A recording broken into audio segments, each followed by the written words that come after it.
So I've been alerted that there's a little bit of a mix in the audience this evening. Some of you are regulars at the temple, and some of you are just friends of the family. And that puts you in the category of a little on the newer side. Who's a little on the newer side here? Okay. The song we just sang is very simple. It's just names of Krishna in Vrindavan.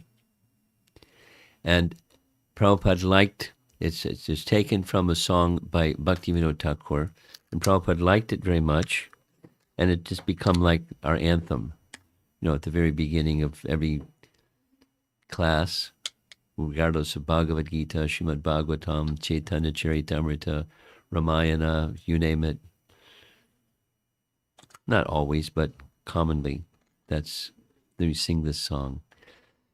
And there's a good reason. The good reason is, according to what Krishna says in Bhagavad Gita, he's the source of everything. There isn't something, say it negative, there isn't something that exists that doesn't come from Krishna. Everything that exists comes from Krishna. He's the source of everything. Those of you that are regulars at the temple, you know the verse? It starts, Aham Sarvasya. Jagatananda, you know, but I'm not going to call on you because I know that you know. Do you know? Aham Sarvasya Prabhavo? Itimat va bhajante mam bhavas. Okay, we're standing by your side helping. So, Aham Sarvasya Prabhava. Sarvasya, one way to translate Sarvasya is everything.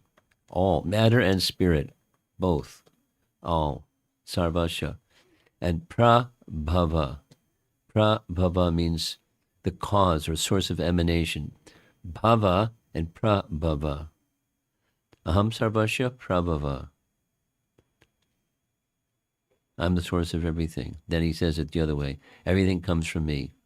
Aham Sarvasya Prabhava, Matak Sarvam Pravartate. Iti Matva, thus knowing, Bhajante Mam. They engage in, they worship me. And they have then, when they worship, one worships Krishna, some characteristics become the decoration of such a worshipper. They become intelligent, Buddha. They experience a spiritual joy, bhava, samanvita. So that's a nice, one of many nice verses in Bhagavad Gita. And that's why we sing that song at the very beginning. To help us become focused on where we're going. And now, this evening, where we're going is not Krishna, but one of Krishna's expansions, and Ramachandra. Here's another very nice verse. I hope you like verses. This is from Sri Brahma Samhita. Sri Brahma Samhita. And the verse goes like this. Rama dimurta shukala niyamena tishtan nanavataram akarova vaneshu kintu Krishna swayam samavavak paramak pumanyo govindamadi purusham amaham. So beginning with Rama, Ramadi, beginning with Ramachandra. There are various Ramadi murtushu kala. There are expansions that come from Govinda, because he's the source of everything. And many of those are plenary expansions of him. And some are portions of plenary expansions of him, etc., etc. And how many? Too many to count. How many waves are there in the ocean?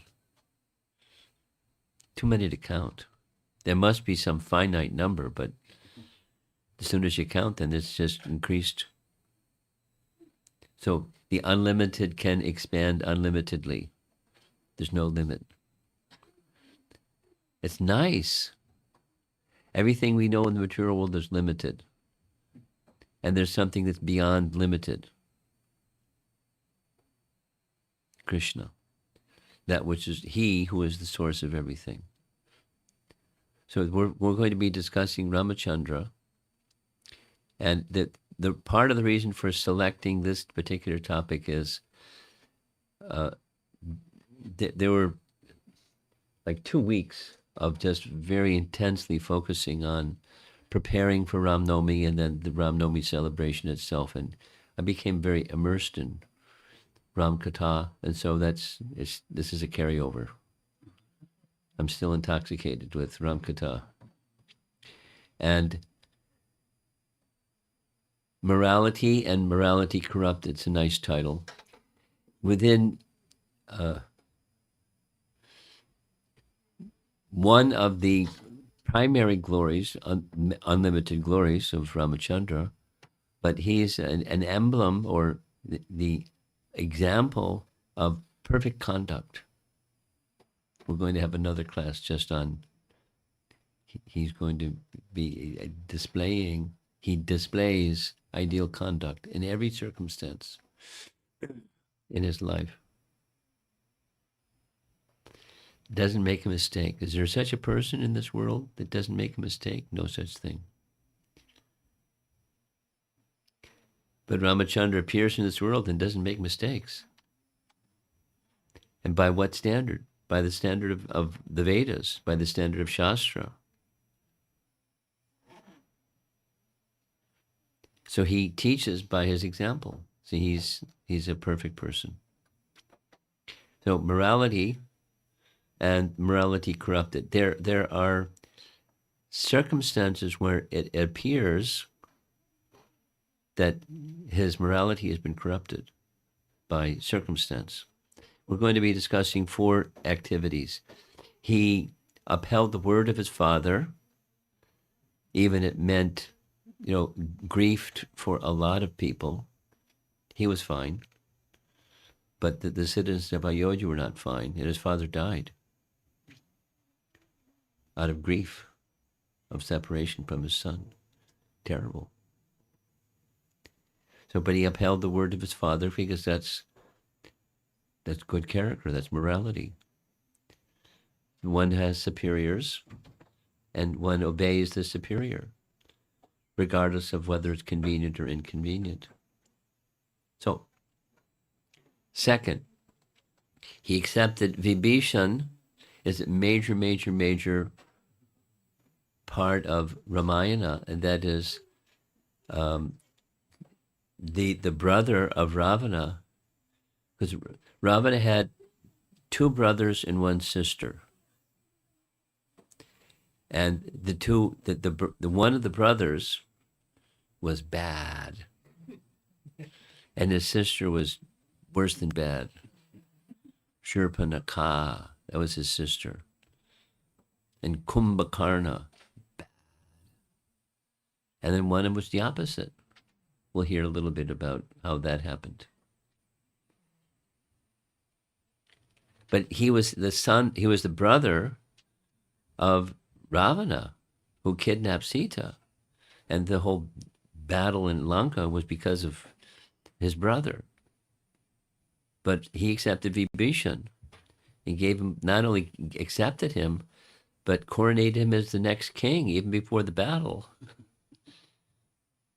It was really nice.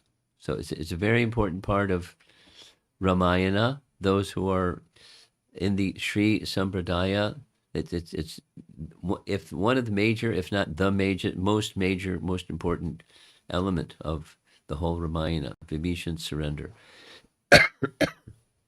and the exchange that took place between the two when he surrendered. We'll touch on that topic. He took a vow to kill all the Rakshasas in the forest.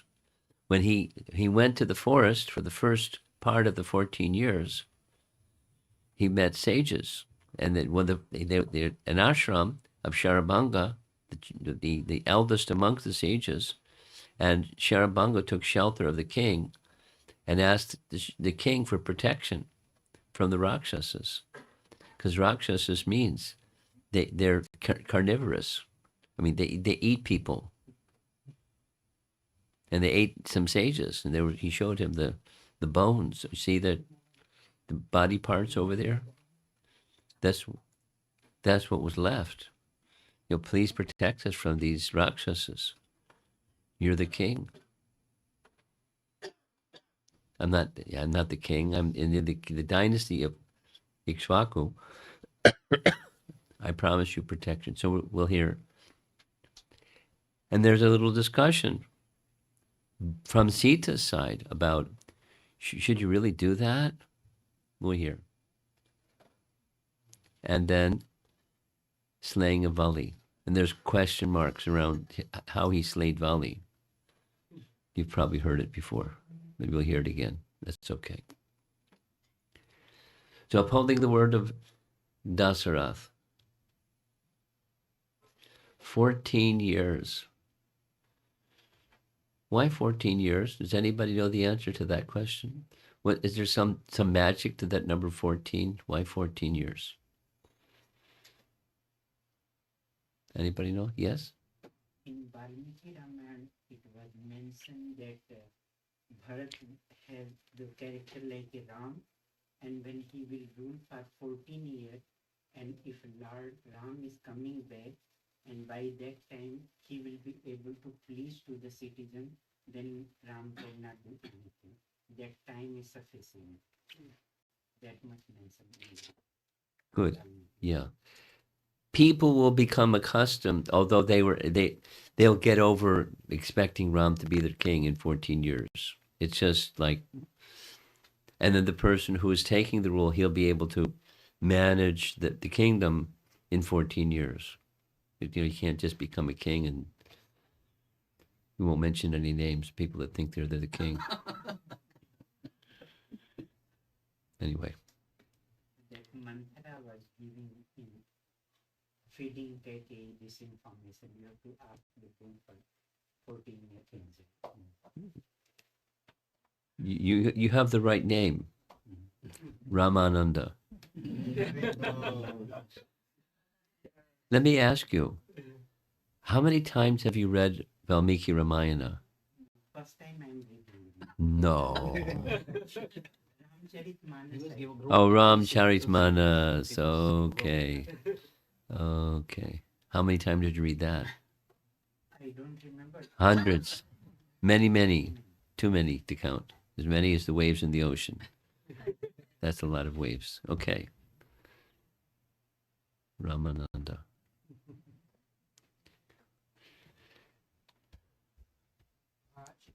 Keep the mic a bit closer.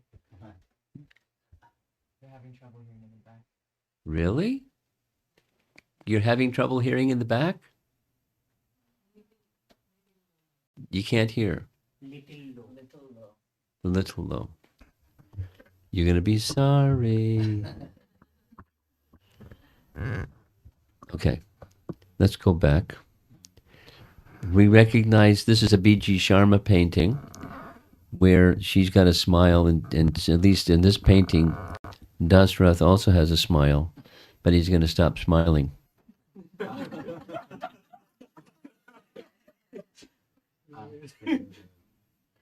You're going to do the sound check and make sure they're audible in the back? Just the light. Yeah, good. Thank you. I can't do anything about that. You can do something about that. Okay. So, you know the story, so I don't need to tell the whole story. The plan, Dasarath became inspired. And the inspiration was, tomorrow, Ramachandra should be made the king. So big festivity, and everyone's running around making these big arrangements. And Mantra looks out the window and sees, what's going on? And she puts two and two together and comes up with 16 somehow. She's not good at math. And she comes and scolds Kaikeyi, do you know what's going on? While Bharata is away and Shatrughna are away, your husband, your faithful husband, is conspiring to put somebody else in the kingdom. There's the king, but he's not somebody else. He's the firstborn son. By law, he's the next king, and everybody knows it. Anyway, so Mantra.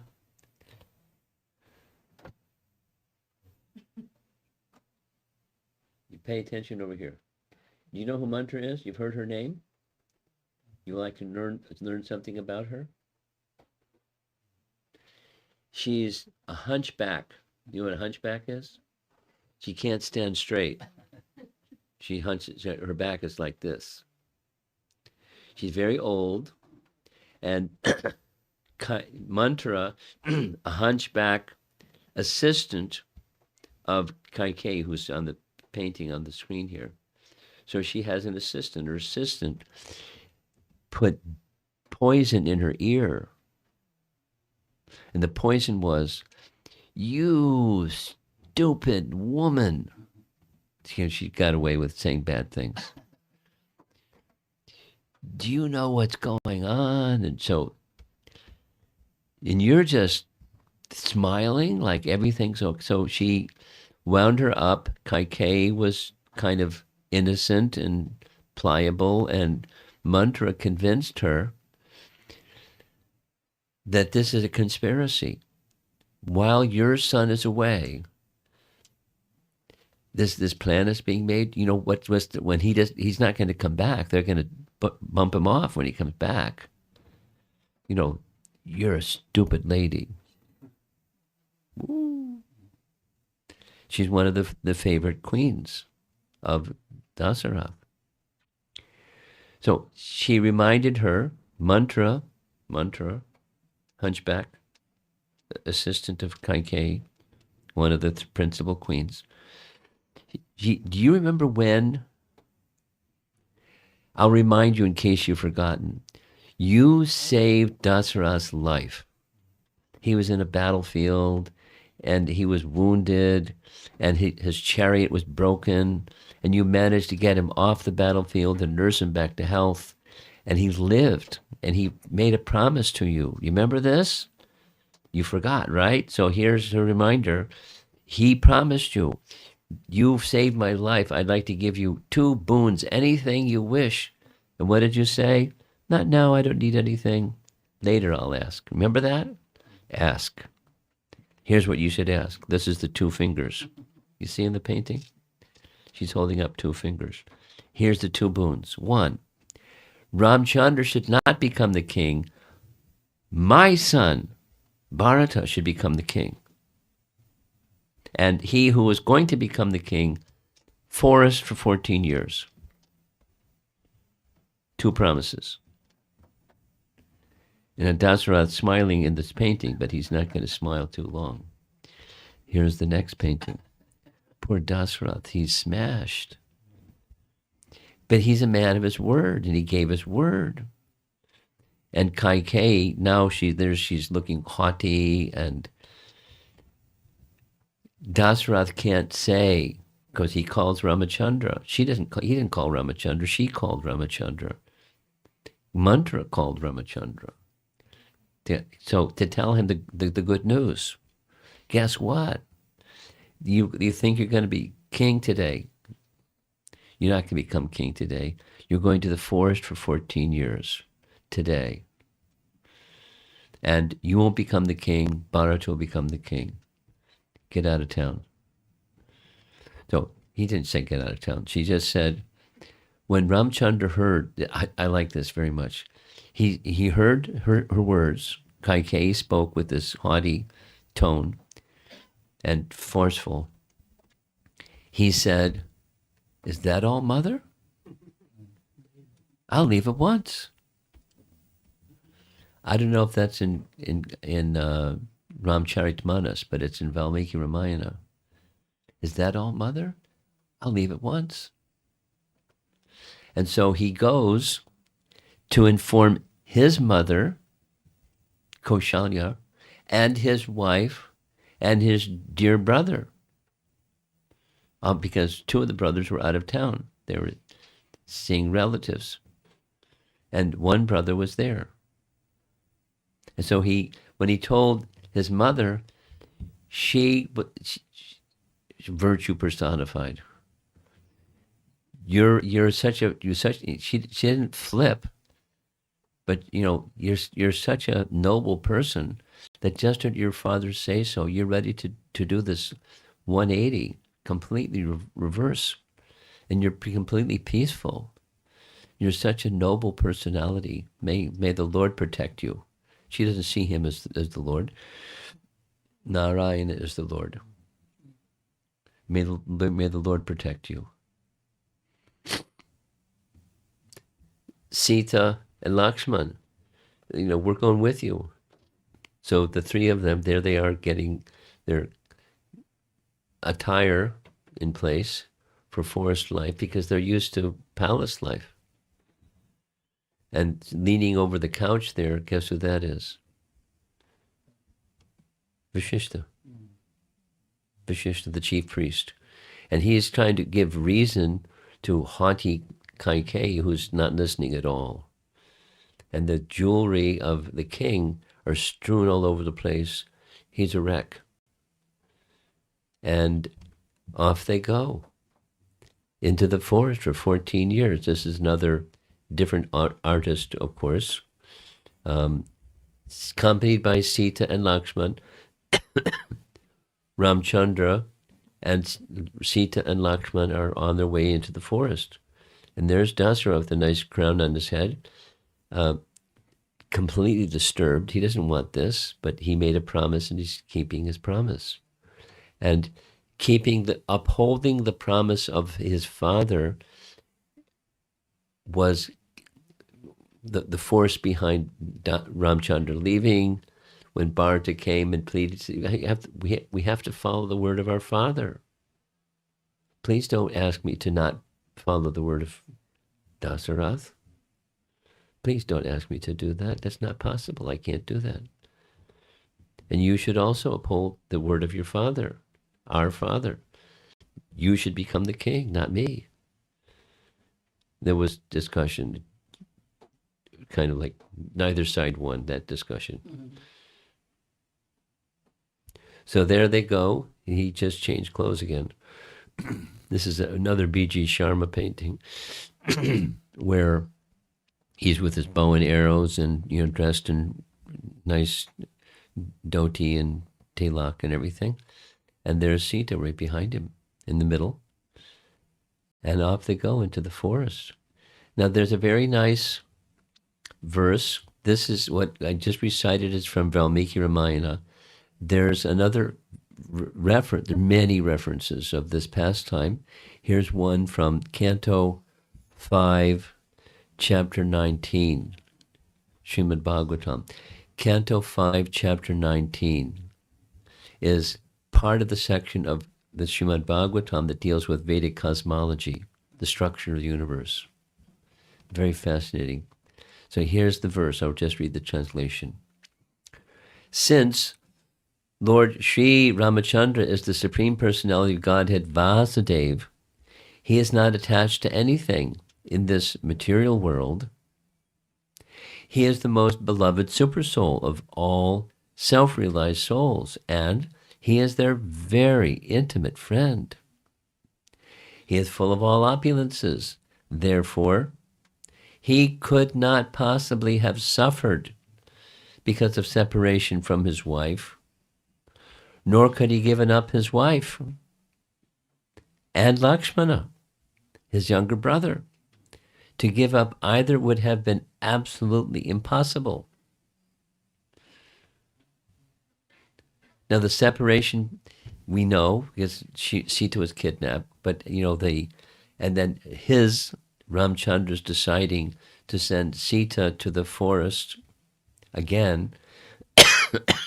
We'll hear some more about that as we go forward and during this visit.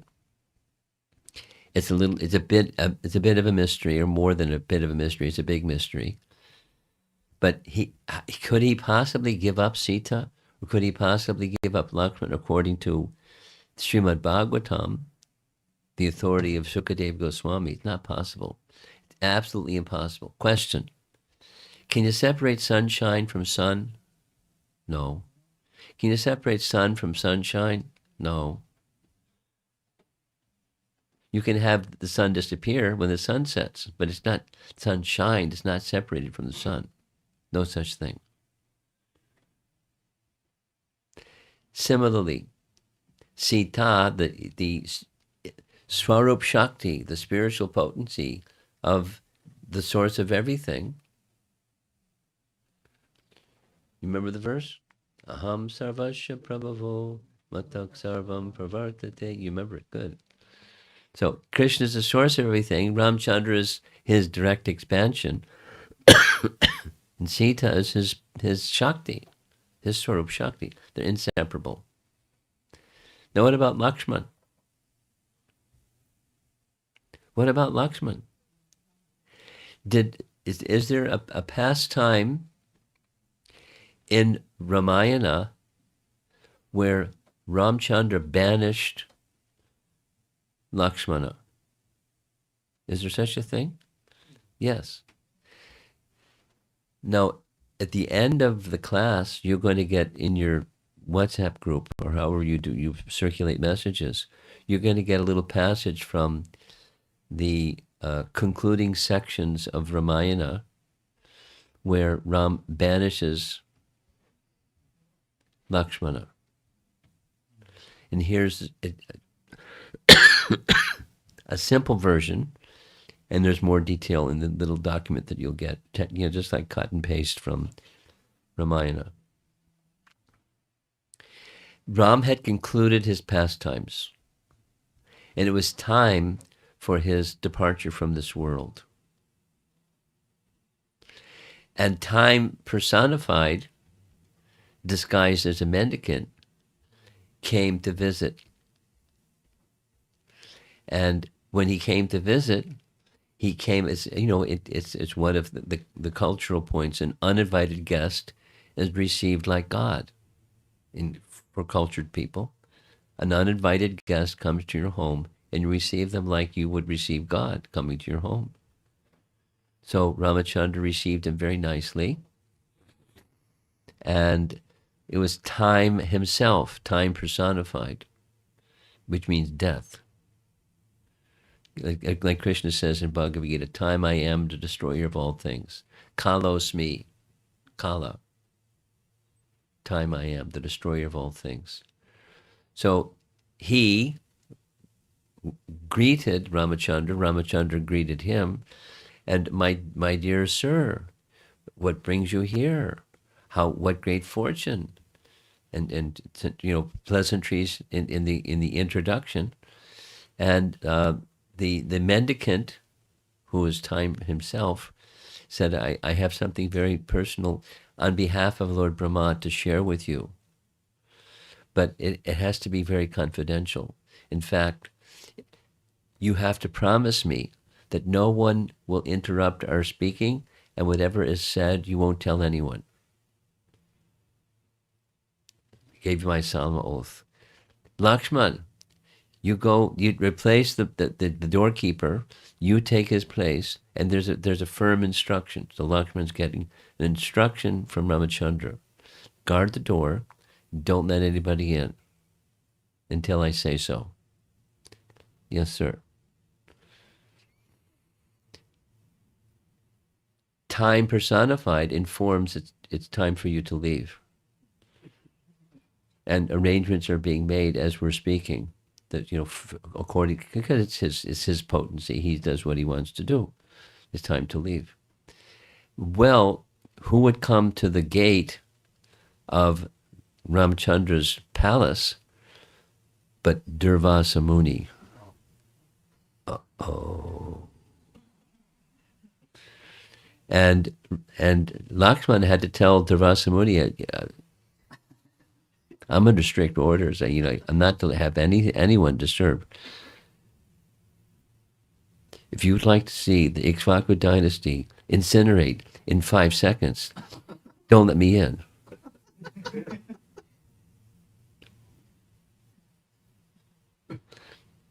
So he let him in. And when he came, so time personified was set to the side.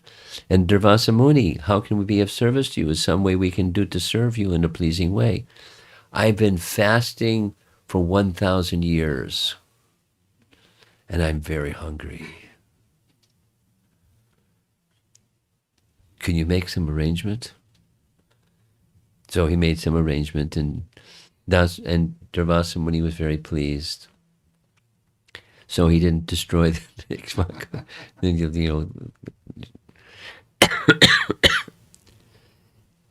kingdom, Ayodhya, and gave some benedictions and left. And then came Lakshmana.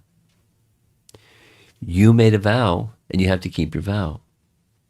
So you have to kill me. You have to banish me. You have to get rid of me.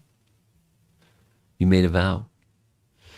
Well, it was circumstantial, and let me check the minister. The minister said you have to keep your vow. Vishishta said you're finished. Your everything is resting upon your word. You have to keep your word. So under the instructions of his ministers, of course it's a Leela, but he sent Lakshmana away out of Ayodhya.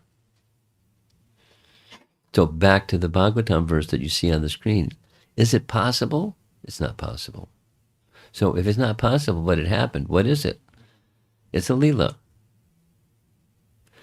Oh, you people, you just whitewash everything that you can't explain, you just call it a Leela.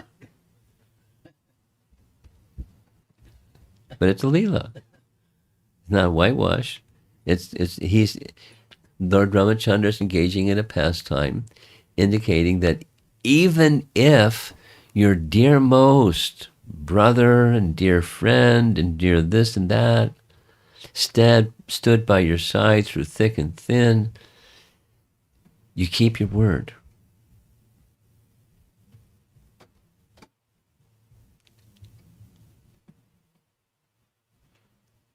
So don't break your word. When you give your word, keep your word. It may be uncomfortable. It may be worse than uncomfortable. Keep your word. Be careful what you give your word for. But once you give your word, then you maintain it. That's a lesson.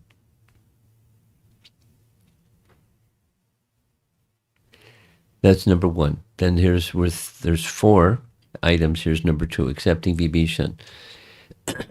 Vibhishan is the fellow on the left, and behind Vibhishan are 4 ministers, and this is how he, there's a big deal about Hanuman leaping over the ocean, but Vibhishan leaped over the ocean too. And his 4 ministers right behind him. So it's okay. They've got mystic powers. And there on the receiving end, there's Ramachandra, and there's Lakshmana standing next to him, and then the fellow with the club, that's Hanuman, and the fellow with the crown, that's Sugriva. He's the king of the Vanaras. So what happened, this is just an artist depiction, what happened was, when Vibhishan came to take shelter of Ramachandra, he didn't directly go to Ramachandra, because we don't directly take shelter of the Supreme Lord. We approach the Supreme Lord through his representative. And the representative in this case was Sugriva. They saw him coming, and he's the one that greeted him. Who are you? Like, he was mistrustful. And rightly so. Once burned, twice shy. You put your hand in fire, it burns. You get near fire, and it's like, whoa. I don't trust him. Because, his brother, Vali, had smashed him and beaten him and stolen his wife and stole his kingdom, and abused him badly. There's a whole history of how that came to be. Ramayana has many stories, with stories within the stories within the stories. But Sugriva was the king of the Vanaras, and Vibhishan didn't approach Ram directly. This painting shows he's approaching Ram directly, but he approached Sugriva and asked through Sugriva, find out, tell Ramachandra that I've come and I'd like to take shelter of him. Please find out from Ramachandra if he will accept me. That was the question.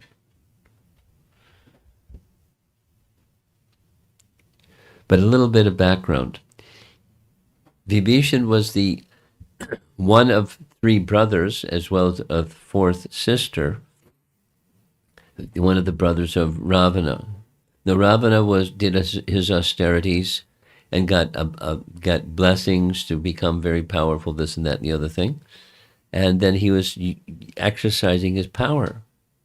And one of the places he went, is the painting shows in the background, that's the Himalayas. He went all the way to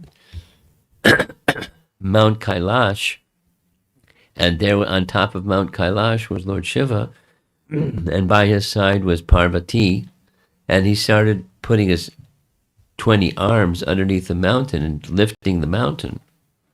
And when the mountain was lifting, Parvati was like, wow, what's that?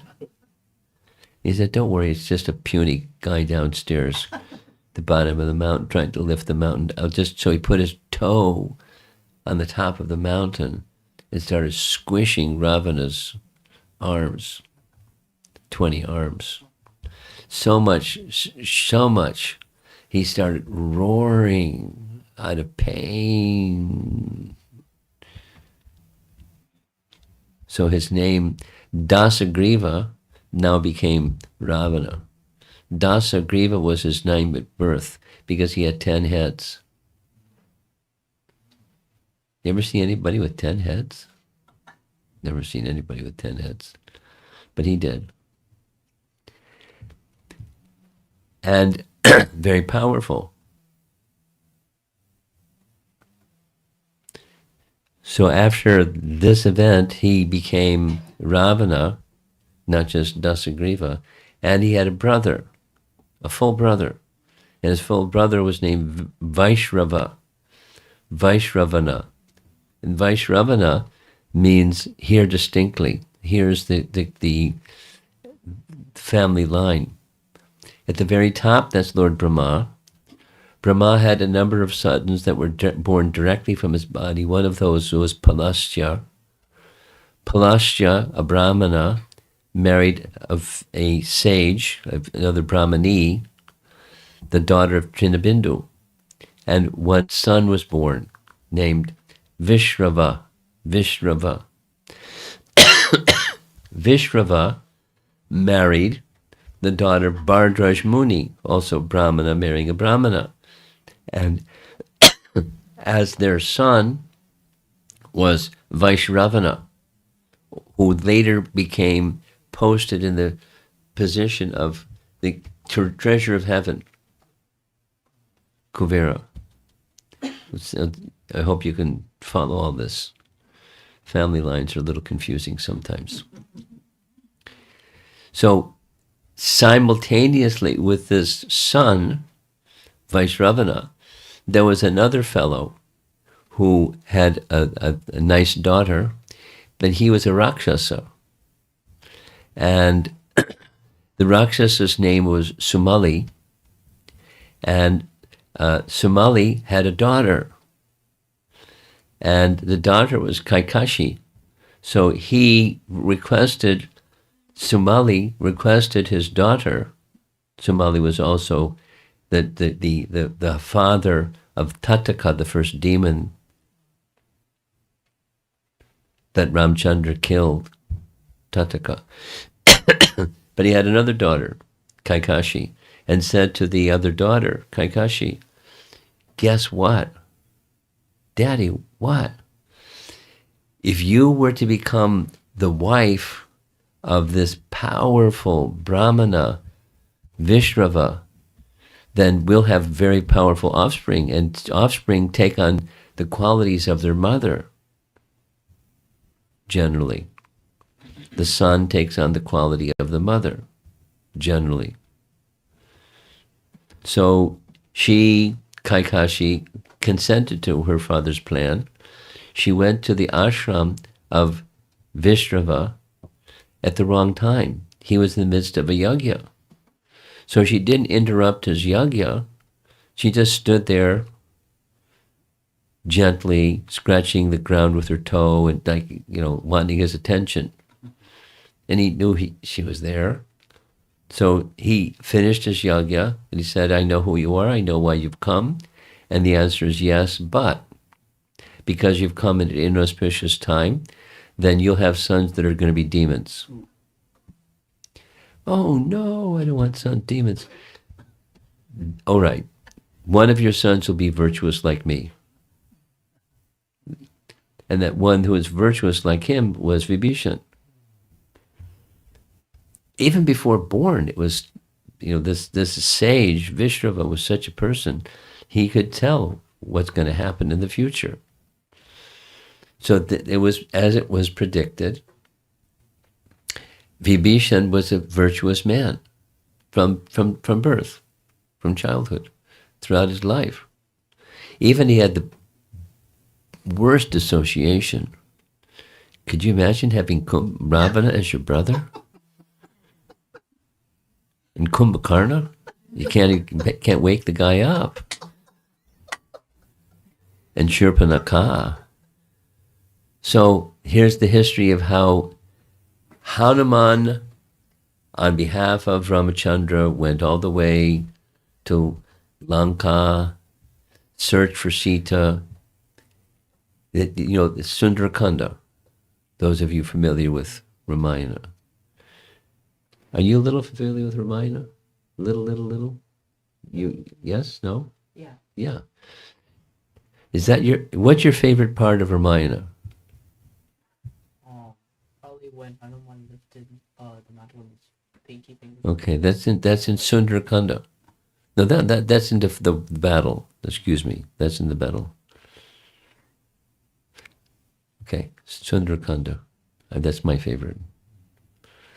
We went to Lanka. Did you know that? Yeah.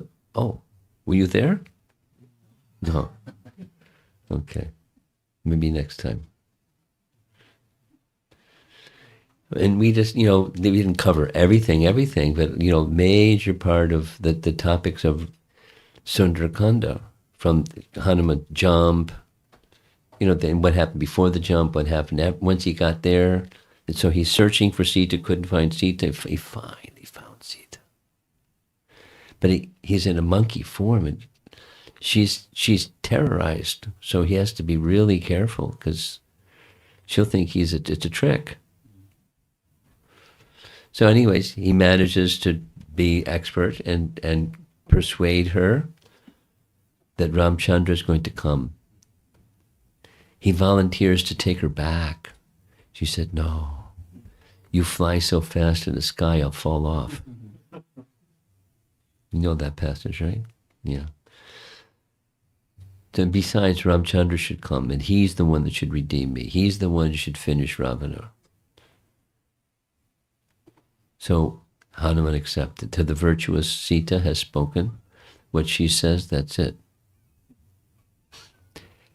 But he wanted to teach a lesson to Ravana. One more chance. Sit straight, Ravana. So what did he do? He made havoc in the garden, broke a big column off, a steel column, and started making noise, you know, monkey noise, a lot of monkey noise. And soldiers came, and many soldiers. He whacked them with this big iron rod, and 14 generals, and, like, you know, smashed them. And what's going on? And so they captured him, tied him up, brought them before, because he wanted to just, like, tell Ravana, sit straight, man. You know, stop this. Give Sita back. Because otherwise the whole of Lanka is going to be destroyed. he wanted to say that, so he did.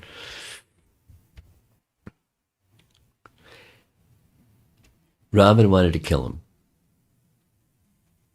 Vibhishan said, there's a law. You can, if someone comes as a messenger, you can punish them, but you can't kill them. So you can punish him. So, okay, we'll punish him because monkeys like their tail. We'll put his tail on fire, and that's a punishment. You know the story. Yeah. So, with his tail on fire, he lit up. He burned the whole of Lanka.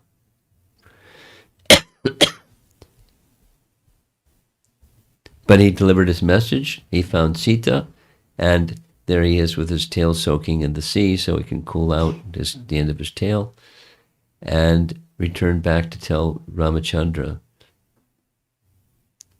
the good news. He found Sita. She's safe. She's expecting you to come. Let's go deal with Ravana. Meanwhile, back in Lanka, there's Ravana and his soldiers just deciding what just happened when he just burned Lanka with fire and killed so many people, and what's going on, what's going on? There's going to be a big war. So they all praise themselves, because that's demons like to do that. I'm this powerful, I'm that powerful. These people, they're just Vanaras, we'll smash them all. Even his grandfather, Ravana's grandfather, Malyavana, advised Ravana, give Sita back. Don't be crazy. Don't be foolish. Give Sita back. We save the kingdom. And Ravana neglected his grandfather.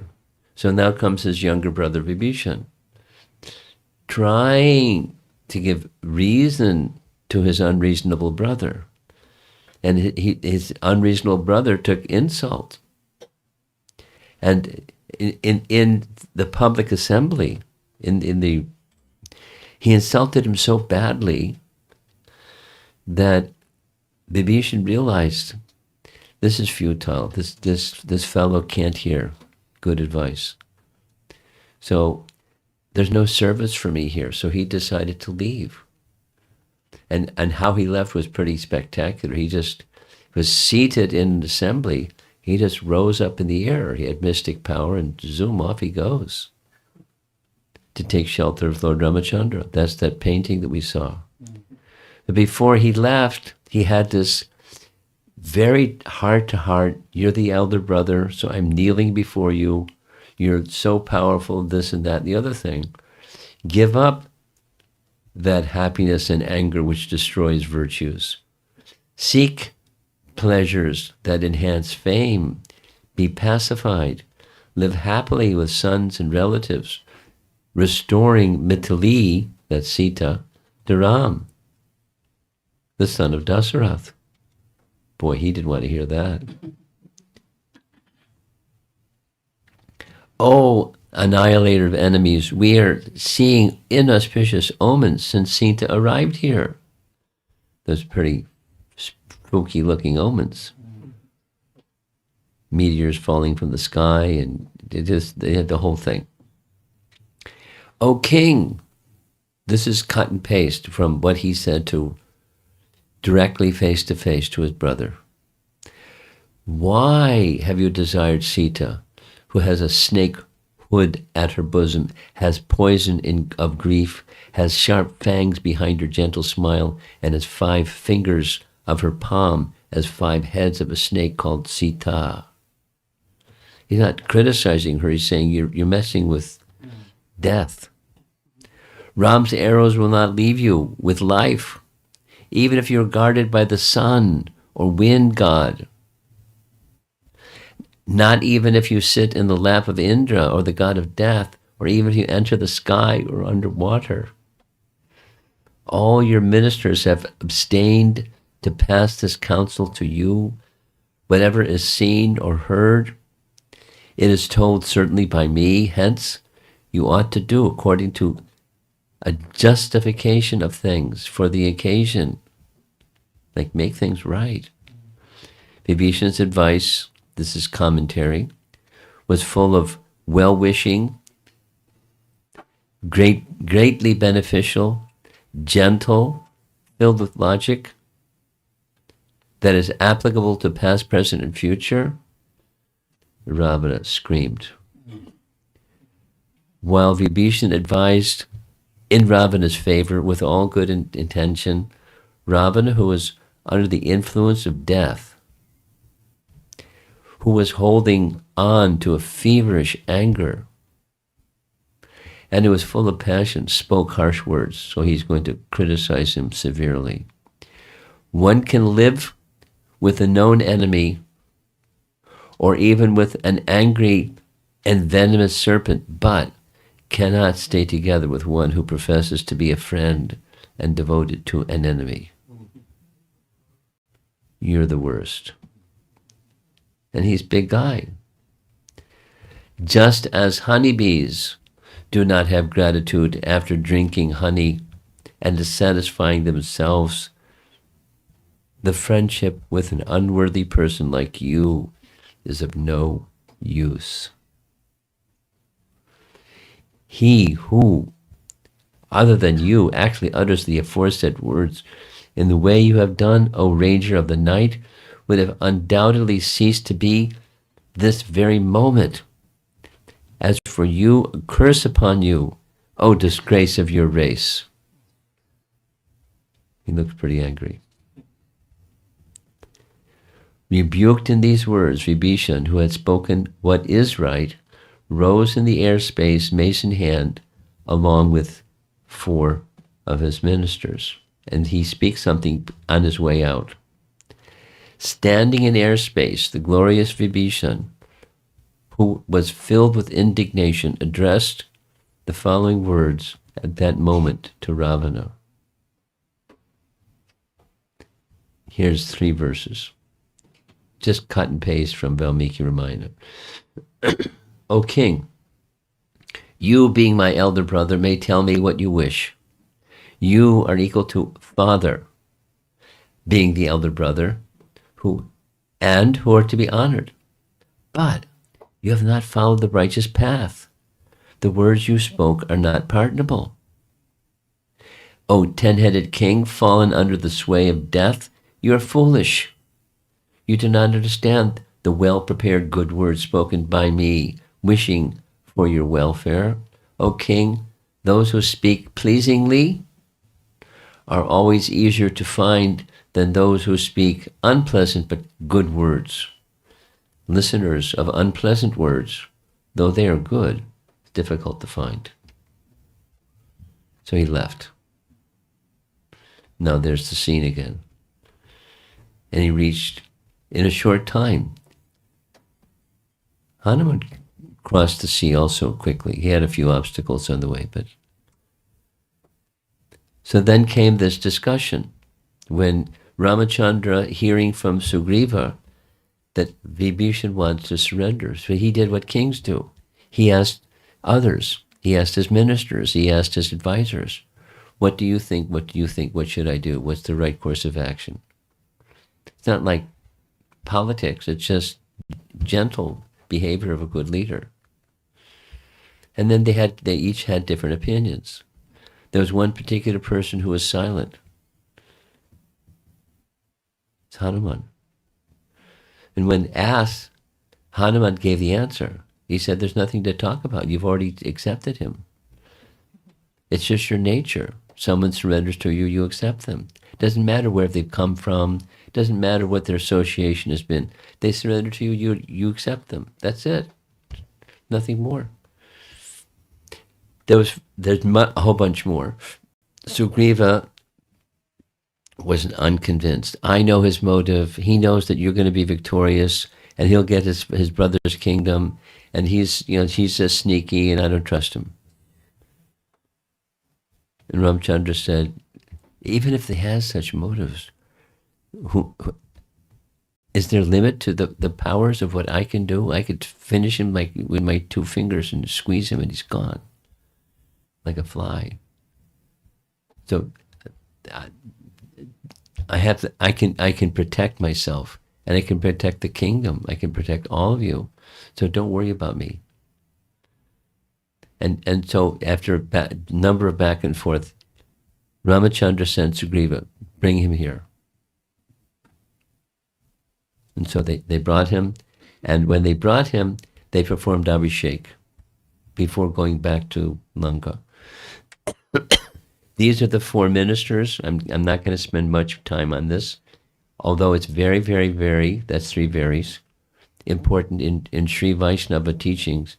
The surrender of Vibhishan, there's 4 ministers, and each of the 4 ministers represent 2 plus 2. 2 characteristics of one surrendering, 2 characteristics of one being surrendered unto. And I'll just mention the terms, and it's a big topic. Akinchanatvam and ananyagatitvam. So tvam it means the quality of, or something-ness. Tvam. And then akinchana, that's a name of Krishna. He had akinchana Krishna. He's the greatest. So I possess nothing which I view as my shelter, akinchana tvam, and ananyagati tvam. I possess no shelter except you. You're my only shelter. It's like forwards and backwards, or checkmate. I have no other shelter. You're my only shelter. And that's what surrender means, or that's Vibhishan. He tried doing service on behalf of the personality of Godhead elsewhere. It was no good. His brother couldn't hear. So, I have no shelter. You're my only shelter. And then the one who's being surrendered unto, there's 2 characteristics. He gives shelter to anyone. This is a very important characteristic of, like, Chaitanya Mahaprabhu, Ramachandra, etc., etc. Anyone who wants shelter, anyone's eligible. There's no material qualification needed to take shelter. You don't need a big education, you don't need a bunch of money, you don't need material anything. Just shelter. And Shakti, he has the power. He can do all this. Krishna and Ramachandra, the personality of Godhead, can give shelter to anyone because they have the power to give shelter to anyone. That's one of the arguments that he gave to Sugriva. So there's the surrender, taking, the Abhishek was followed that, and then they made their journey back. Now there's 2 more, and I have to go more quickly because of time. When it was decided that Ramachandra would be going to the forest for 14 years, when they entered the forest, one of the first places they came to was the hermitage of many sages named Sharabanga. He was the head. And in their ashram, they honored him. But if you look closely at the painting, beside the sages, and there's Lakshman next to Sita protecting her, look way up in the background, you see some bones. That's the devoured sages, the leftovers from the Rakshasas. So here's another painting showing the meeting, the sages on the left, Sitaram, Lakshman on the right, and they're requesting protection from the king. There's another little drawing of Sharabanga. And here's another nice drawing that shows the bones. So seeing a pile of corpses of Rakshas's victims, along with the grief of the sages, Ram took a vow to kill the ravaging Rakshasas.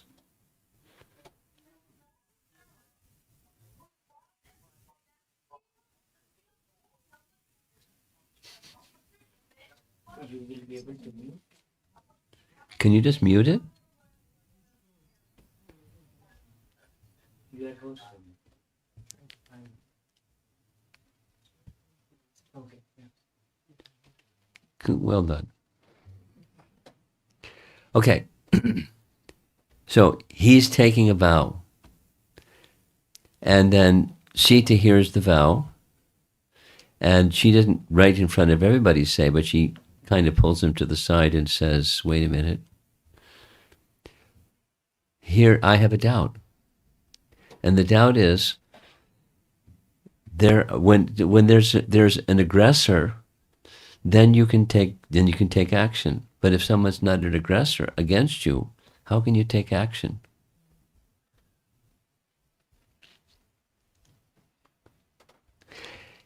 And she tells the history of how a virtuous person can become corrupt by 3 channels: by lies, illicit sex, and unprovoked cruelty. It's a long story, and I'm going to make it really short. She says, you don't have the first 2 problems. I know you, and I'm not addressing that. I'm addressing the unprovoked cruelty item. So she tells the history of one sage who became so adept at austerities that Indra got nervous. Maybe he wants to take over my kingdom. And so he came in disguise as a warrior, met the sage that are doing all this austerity, and said, Haribol, Prabhu, nice to meet you. Can you do a little service for me? Here's I'm a warrior. Here's a sword. I know you're a sage. You don't need a sword, but do you just take care of this, and I'll come back later and get it from you. Is that okay? Sure. And then in course of time, the sage, who was previously super austere, became attached to the sword, and having the sword in his hand, and eventually he started doing cruel things with the sword. And became corrupted and violent, and he went to hell. So it's a nice story. Sita said, you're taking the vow to kill those who haven't harmed you. They've harmed the sages, yes, but they haven't harmed you. So how can you do this? You may become corrupted in this way. Unprovoked cruelty. That was her message. And then she fell silent. She's not like instructing him. She's just being a good wife with some concern. Ramachandra smiled and then responded and pacified her. I'm not the king. I'm in the Ikshvaku dynasty. The kings are duty bound. It's their duty of a king to give protection to everyone, and particularly to brahmanas, and particularly the brahmanas that are elevated like these great sages, and they're seeking protection. I'm obliged. And whatever other things are necessary to give protection to the sages, I must do. And I'll be protected by Narayana, by the personality of Godhead. It's like that. So because it's for the right purpose, it's for fulfillment of the duty of a king, and not otherwise. So she accepted. But this is, this, back to the title, morality and morality corrupted. So this is the last. This is the painting, this is a painting of Ramachandra slaying Vali. And the circumstance of how it came to be goes back. Sugriva was the elder brother, but Vali was very powerful, most powerful, super powerful. And so there was a demon that came harassing in the palace, and so Vali and Sugriva went chasing him. Vali went inside. The demon hid in a cave. He went in the cave and told Sugriva, "You stand by the cave, and I'll deal with him inside." For 1 year he waited, and nothing happened. at the end of a year, blood came gushing from the cave. And he thought, uh-oh, that may be my brother. He didn't know, but it may be my brother. And so he put a big boulder in front of the opening of the cave, because he was also very powerful, and went back to the kingdom. And when he went back to the kingdom, they officially made him the king. Sugriva, instead of Vali, had become the king.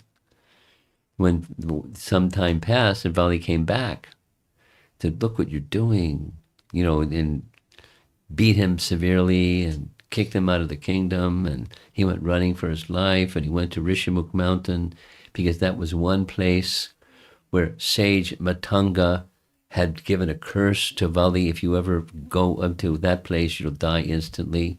So that's where he went, up on top of a mountain where Vali wouldn't go, because he could then at least be safe.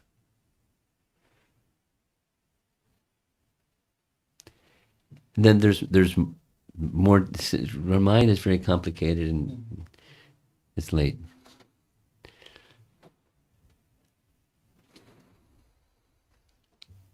When Ramachandra and Ramachandra and Sugriva made a vow to help one another, A, regain their kingdom, and B, regain their wife.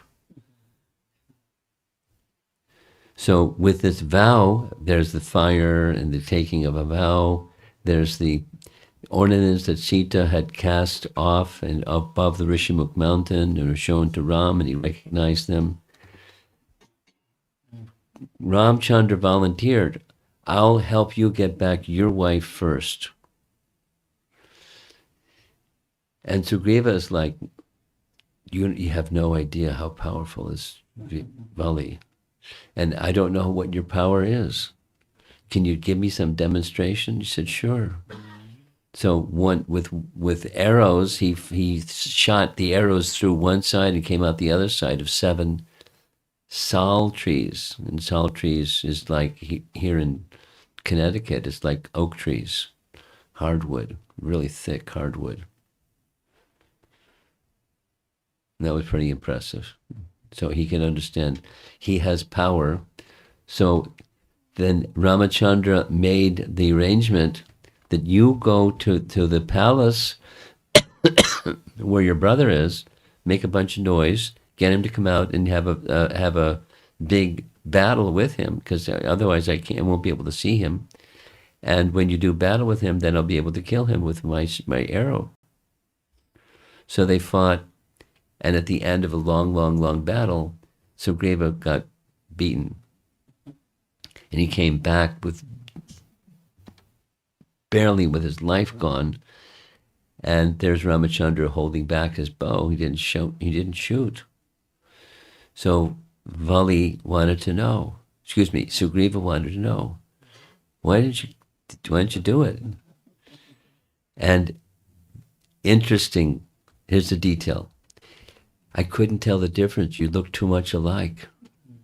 Not just they look too much alike, that Ramchandra is omniscient. How could he not know? So what does it mean if they're too much alike? The answer is here on the screen. Sugriva, you're an offender as much as Vali. Oh, wow. What was his offense? His offense was twice when you were receiving me, when you were receiving Ramachandra, you offered a seat, you got a seat for yourself, but you didn't offer a seat for Lakshman. Twice. And he's my guru representative. He's my intimate associate.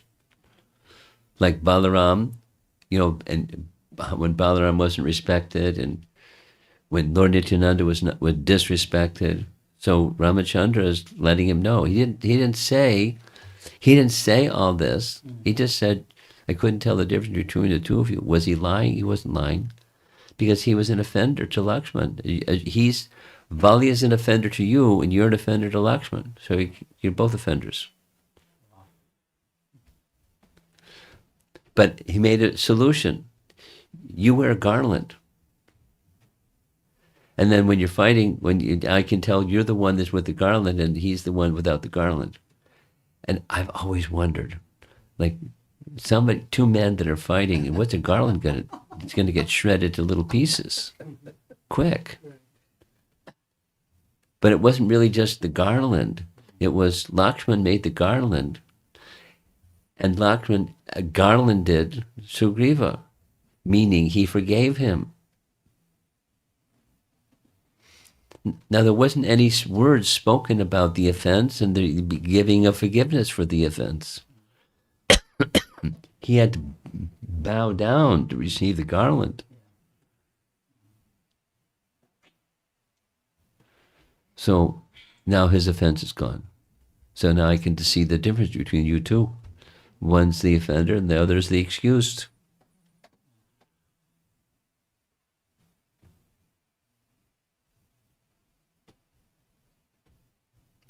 And the fact that Ramachandra didn't say all this is okay. It's okay. Because it's subtleness is okay. You don't have to be explicit or in your face about you're an offender, da da da da da da. But if you can correct the problem, that's good. And that's what Ramachandra did. He had an ability to correct somebody without being confrontational.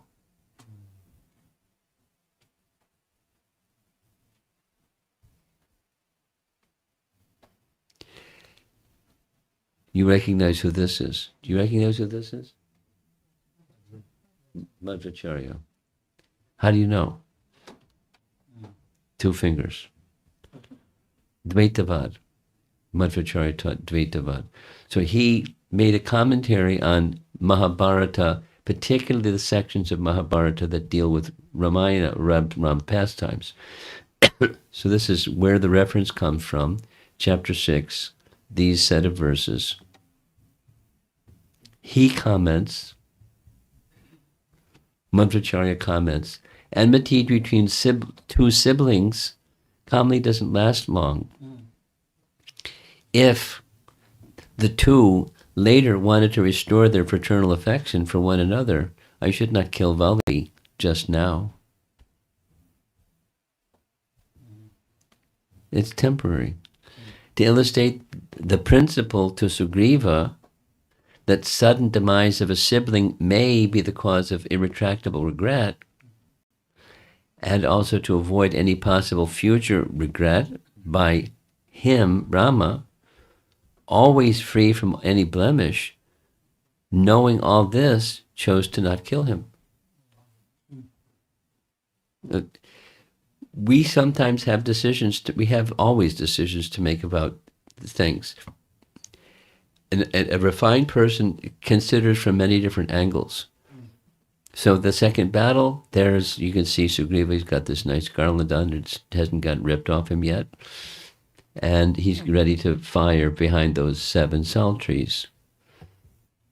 And he kills him, fires an arrow, hits him in the chest. There's details about he had a pendant that could make him invincible, etc., etc. So there's looking over his shoulder. Who fired that arrow from behind the tree? There's Ramachandra.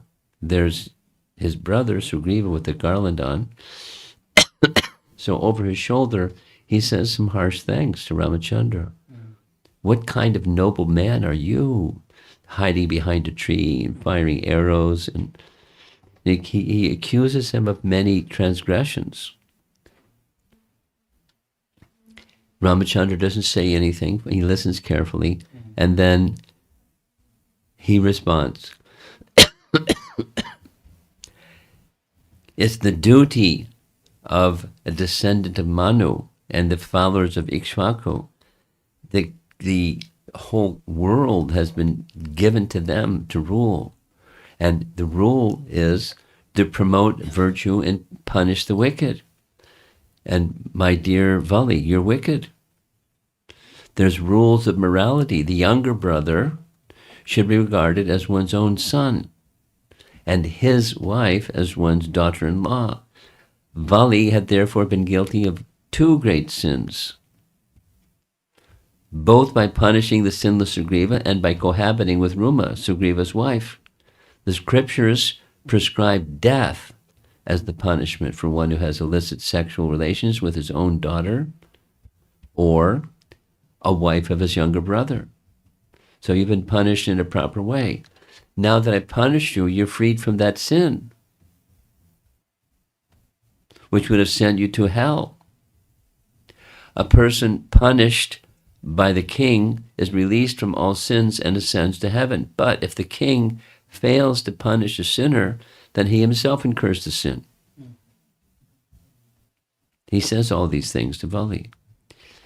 I did not act wrongly by remaining concealed. Since you are a monkey, this was the appropriate way to kill you. When hunting, the king shoots arrows at animals while hidden from view. So I shot you. Vali hears and accepts.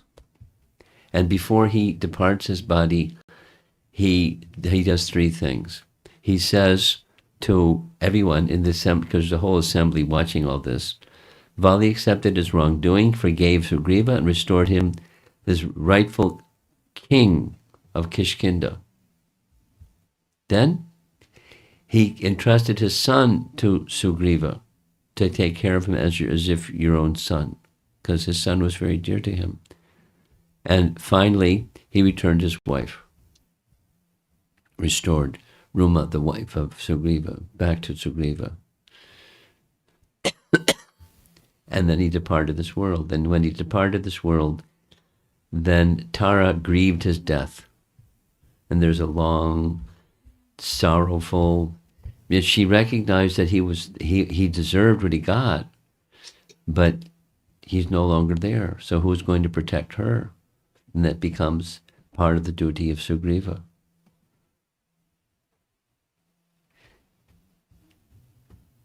Ta-da! That's the end of these four: morality and morality corrupted, or apparently corrupted. Then how to realign all of those understandings. So we have the Supreme Personality of Godhead, who's of outstanding and unblemished character in all circumstances. And there's many more, but that's all we have time for today. Any discussion? There's some newer people here, and I encourage you to speak up if you wish to hear some topic explained or have something discussed a little bit more. Hare Krishna, Guru Maharaj. Oh. Yeah, Hare Krishna. Yeah. Thank you for your amazing class.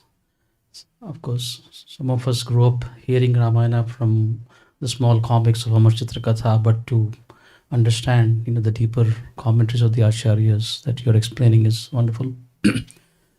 The last part, especially the one that you quoted about Madhvacharya. So if I understood it correctly, what he is saying is that Lord Rama did not kill him the first time because there is a chance for a reconciliation between the siblings. You keep going. So is that and Yeah, so that's his explanation. That's what Yeah. he said. Yeah. Wow. Okay. Thank you. That's it. Yeah. Okay.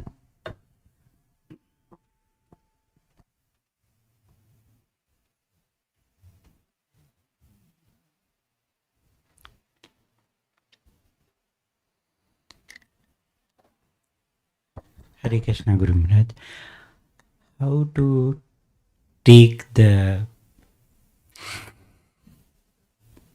surrendering word toward the Lord Krishna, where he gives the term and condition, and Lord Chaitanya, there is no term and conditions, and the Lord Ram, he is accepting everyone freely. So then how to these three things combined together are to know.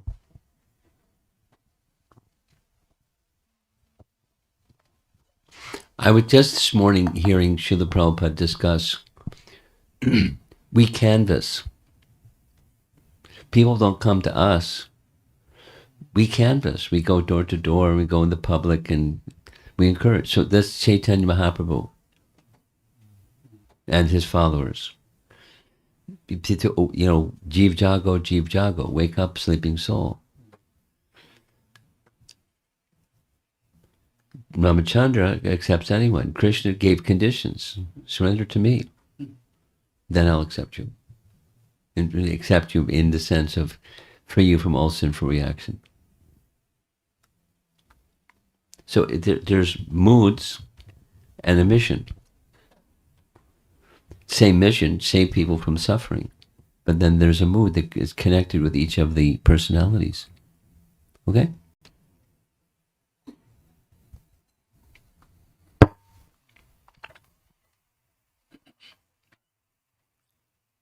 You have something? Yeah. Over here. Come forward and get the microphone. Hare Krishna, Guru Maharaj.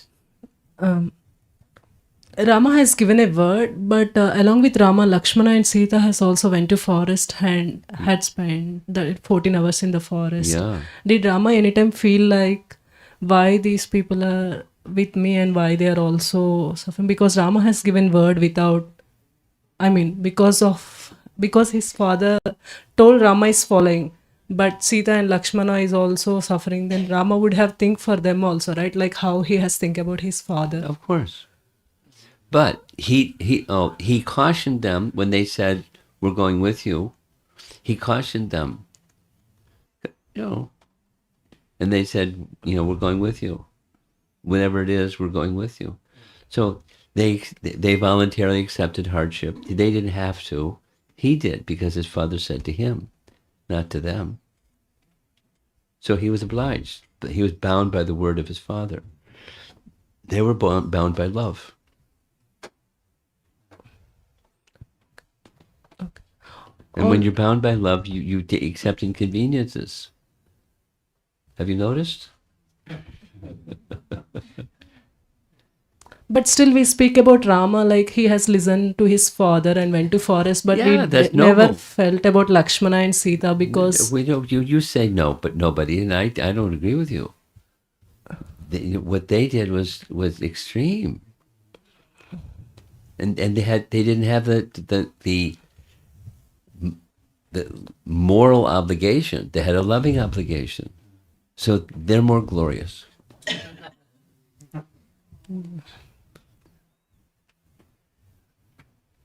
Here's a nice passage. It's really nice. You ready for something really nice? You sure? Okay. When, according to Valmiki Ramayana, Ramachandra didn't go to inform Sita. He sent Hanuman to inform Sita that Ravana is dead and Ramachandra has been victorious. But she hasn't. She wants to see her husband. It's been almost a year, 11 months, and she had. So he doesn't call her once to see him. He has there's a whole series of things that happens. He has her attire because she wants him to see her dressed like this, with tear-stoked, unclean. He wants her to become clean and ornamented and decorated and da da da da da da da, and in a palanquin and treated like a queen. He's going to treat her like a queen, and he's going to then take a position of a king and say things to her that she doesn't understand, because they've been husband and wife, not I'm the king and I'm representing this descendancy of kings. So the noble king has to protect the honor of the ancestry. So he's moving out from the position of being the husband of the wife, the beloved of the one who loves him, and now he's the king, because that's his duty. He's bound by duty, and so she senses what's going on.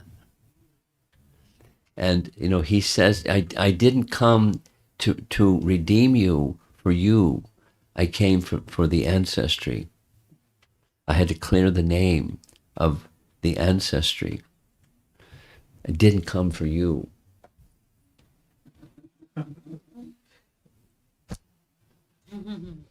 And then, et cetera, et cetera, et cetera. So then, the proving that she was sinless and unspoiled and untainted, so that ordeal. It's like they've been. She survived just expecting that he'll come and redeem her, and this is his redeeming. So it's tearful, it's painful, but it's filled with love, because love has moments like that. A true loving relationship has moments like that. The one or the other has some obligation, and they have to fulfill that obligation, especially as the ideal king. So they lived happily ever after. But it was difficult. It was difficult to bear. But there's a fair amount of. I'll say one other thing. There's a fair amount of sorrow in Ramayana, and there's a lengthy description of what that rasa is. You know a little bit about rasa, right? 5 primary, 7 secondary. The 7 secondary. Lord Ramachandra is the presiding deity of one of those 7, and it's the presiding deity of Karuna. And Karuna means compassion.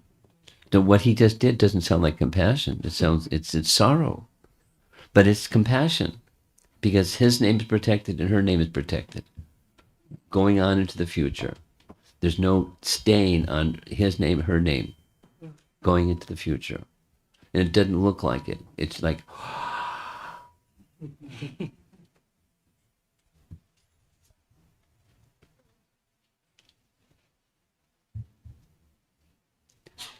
It's in the whole of Ramayana. There's Karuna rasa predominant, and it's compassion, and it's also many places in many versions of Ramayana, same Sanskrit word but translated as sorrow, because that's how it impacts the heart in certain cases. That the compassion. When Ramachandra's maintaining the word of his father, Dasarath died. The citizens of Ayodhya, 14 years. Anyway. Thank you, Maharaj. There's many nice things. Someone else. Yes. Krishna Maharaj, thank you so much for wonderful class. You spoke about Vibishana Sharanagati. So coming to our lives practical, how do we develop that Sharanagati in our daily practice of bhakti? You want practical lessons? Well, it has everything to do with who you're attached to. And if so, how to develop an attachment for like Vibishana had for Ram.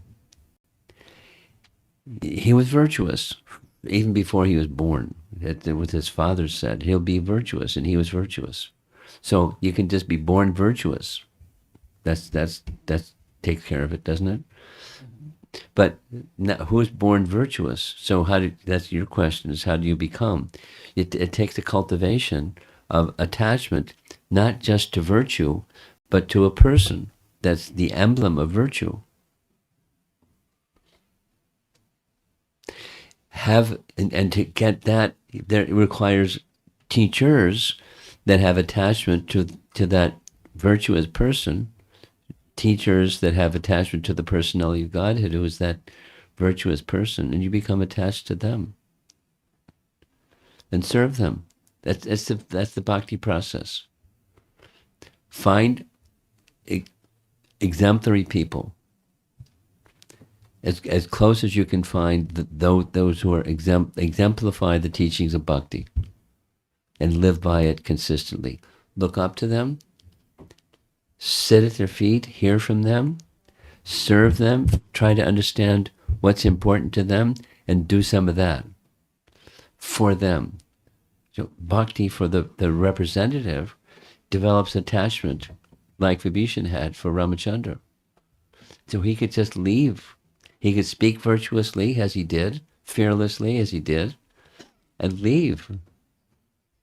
And he was protected because Ravana wanted to kill him. But he was protected. So he just left. So, simple, become attached to those who are dear to the personality of Godhead. Those are good examples of bhakti.